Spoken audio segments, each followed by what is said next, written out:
Senin, biografi sahabat Nabi, Abu Bakar, ciri fisik dan nasabnya, seri 1. A. Asal-usul dan gambaran fisik Abu Bakar serta keislamannya. 1. Nama, garis keturunan, julukan, dan kelahiran Abu Bakar.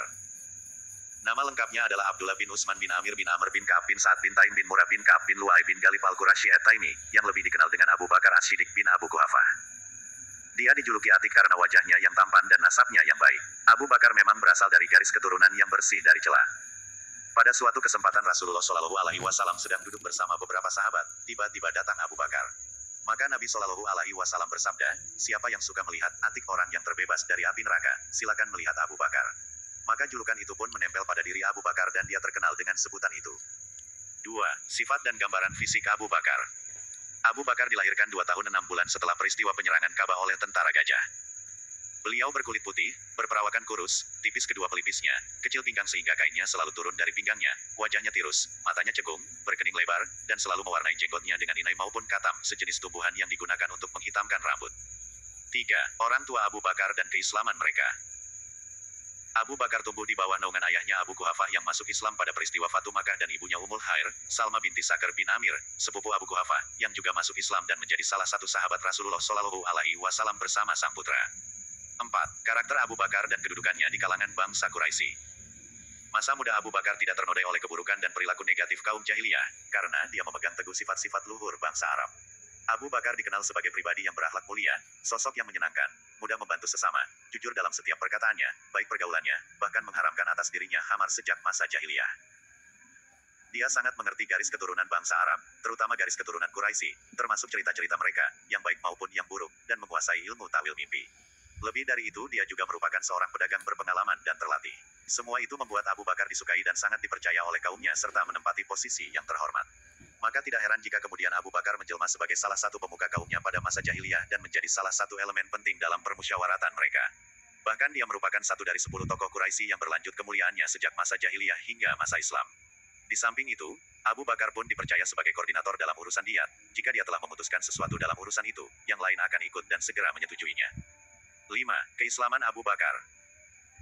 Telah menjadi kebiasaan bagi Abu Bakar untuk duduk berlama-lama bersama 3 orang solih yang merupakan penganut Hanafiyah, ajaran agama yang lurus sebagaimana diwariskan oleh Nabi Ibrahim alaihissalam, yaitu Qus bin Saidah al-Iyadi, Said bin Amr bin Nufail, dan Warakah bin Naufal.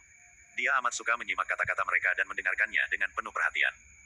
Namun, ketiga sosok tersebut hanya membatasi keyakinan tersebut untuk diri mereka sendiri. Mereka tidak melakukan dakwah secara terorganisir dan tidak membawa suatu agama yang mengecam penyelewengan akidah kaum Quraisy dan kebiasaan buruk mereka. Ketika ketiganya semakin tua, sehingga bisa saja dalam waktu dekat mereka akan menemui ajalnya, Abu Bakar berpikir untuk mencari sosok lain yang dianggap bisa menggantikan posisi mereka.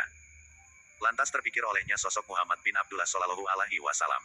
Sosok yang masih muda, memiliki asal-usul dan garis keturunan yang baik, kedudukannya di tengah-tengah kaumnya laksana mutiara yang berkilauan. Saat itu Muhammad Shallallahu Alaihi Wasallam dikenal sebagai sosok yang menolak menyembah berhala. Hari-harinya tidak ternodai oleh sifat-sifat negatif kehidupan jahiliyah. Bahkan belakangan dia lebih banyak menyendiri di Gua Hira untuk melakukan perenungan tentang kehidupan.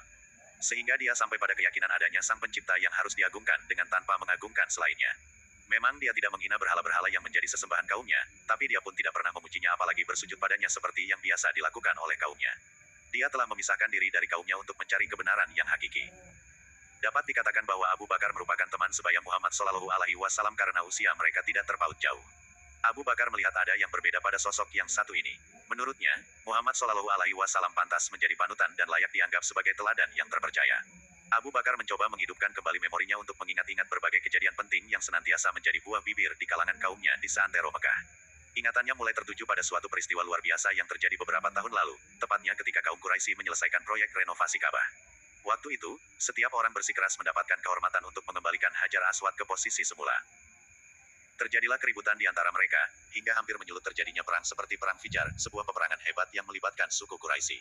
Pada saat pertikaian semakin sengit, salah seorang dari mereka mengusulkan untuk menyerahkan keputusan persoalan tersebut pada seorang yang paling pertama mendatangi tempat itu. Saat itu yang pertama datang adalah Muhammad Shallallahu Alaihi Wasallam. Lantas secara bersamaan mereka berteriak, ini dia Al-Amin, sang terpercaya, Muhammad, dialah hakim terbaik. Lantas Abu Bakar menyoroti berhala-berhala sesembahan kaum jahiliyah dan keanekaragaman peribadatan mereka. Ada yang menyembah berhala, ada juga yang menyembah matahari, bintang-bintang, malaikat, jin, bahkan ada juga di antara mereka yang ateis.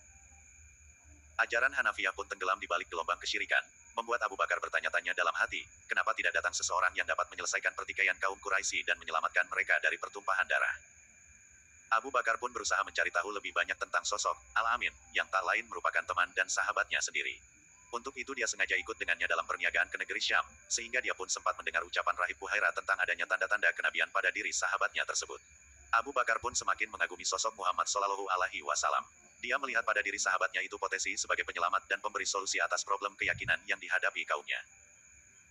Ditambah lagi dengan adanya kejadian yang dialaminya pada saat berniaga ke Yaman beberapa saat sebelum Muhammad Shallallahu Alaihi Wasallam diangkat oleh Allah Subhanahu Wa Taala sebagai nabi. Abu Bakar menuturkan, waktu itu saya singgah di tempat seorang syaikh yang alim dari Ad. Dia telah membaca banyak kitab, menguasai banyak ilmu. Pada saat melihatku dia berkata, aku memperoleh informasi yang akurat bahwa seorang nabi akan diutus di tanah haram Mekah. Dia akan ditolong oleh seorang pemuda dan satu orang dewasa.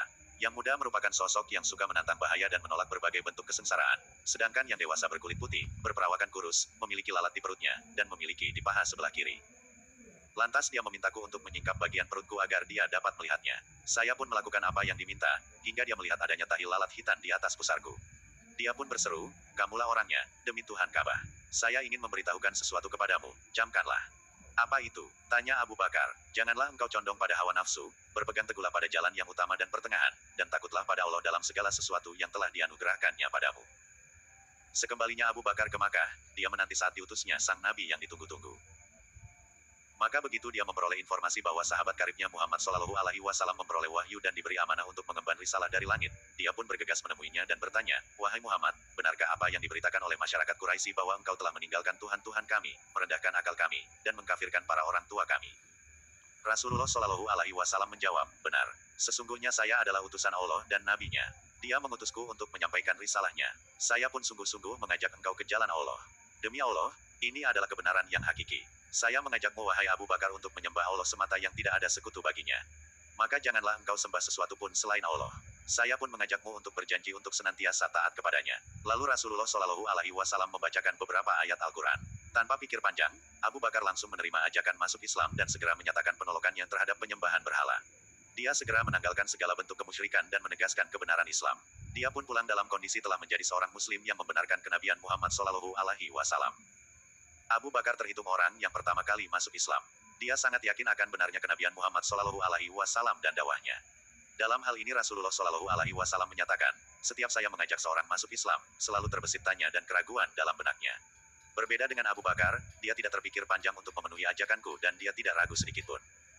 6. Terkenal dengan julukan As-Siddiq. Setiap kali Rasulullah Shallallahu Alaihi Wasallam mengabarkan sesuatu, Abu Bakar selalu menjadi orang yang paling pertama membenarkan dan mengimaninya. Karena dia begitu yakin bahwa Rasulullah Shallallahu Alaihi Wasallam tidak berbicara berdasarkan hawa nafsunya. Kondisi demikian membuat dia dijuluki As-Siddiq, orang yang selalu membenarkan. Dia semakin terkenal dengan julukan itu setelah kejadian Isra Miraj. Waktu itu sekelompok orang musyrik mendatanginya dan mempertanyakan, apa pendapatmu tentang cerita temanmu itu? Dia mengaku telah diperjalankan tadi malam ke Baitul Maqdis. Abu Bakar balik bertanya, dia mengatakan itu. Mereka serempak mengiyakan. Abu Bakar berkata, kalau begitu dia benar. Seandainya dia mengatakan hal yang lebih dari itu tentang kabar dari langit, saya pasti akan membenarkannya, baik yang telah lalu maupun yang akan datang. Karena itulah Abu Bakar dijuluki As-Siddiq. Baru saja bibir Rasulullah Shallallahu Alaihi Wasallam selesai mengucapkan sesuatu, Abu Bakar langsung berkata, dia benar. Orang lain boleh saja mencari tahu dulu, berpikir beberapa saat, atau bahkan meragukan. Tapi tidak demikian dengan Abu Bakar. Semboyannya sejak pertama kali menyatakan keislaman adalah, jika Nabi Shallallahu Alaihi Wasallam berkata, maka dia benar. Rasulullah Shallallahu Alaihi Wasallam pun pernah menyiarkan julukan tersebut di tengah-tengah khalayak ramai, yaitu pada saat beliau menaiki Gunung Uhud bersama Abu Bakar, Umar, dan Utsman. Waktu itu Gunung Uhud bergetar.